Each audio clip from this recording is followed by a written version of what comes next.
আসসালামু আলাইকুম। আজকে আমি আপনাদের সাথে শেয়ার করব পুঁই ফলের রেসিপি।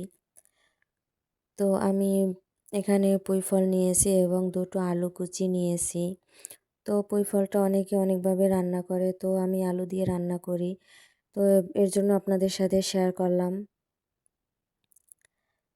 তো ১ম এ এটা ভালোভাবে কষিয়ে নিতে হবে। এখানে আমি কাঁচামরিচ দিয়েছি, তো সামান্য একটু হলুদ দিয়েছি। এটা জাস্ট কালারের জন্য। তো স্বাদমতো লবণ দিয়ে এখন ভালোভাবে এটা কষিয়ে নেব। তো এ পর্যায়ে কষানো কমপ্লিট। এখন আমি এর মধ্যে দিয়ে দিচ্ছি সামান্য একটু জল, তো সিদ্ধ করার জন্য। তো একটা ঢাকনা দিয়ে ঢেকে দেবো। চুলার আঁচ মিডিয়াম লোতে থাকবে। তো ফিরে আসছি ১০ মিনিট পরে। তো ঝোলটা সম্পূর্ণভাবে টেনে গেছে। উপর থেকে তেল তেল ভেসে আসছে। তো এ পর্যায়ে এখন আর এটা বেশি একটা জাল করব না। এখন এটা উঠিয়ে নিচ্ছি। তো এই যে পুঁই ফলের ফাইনাল লুক।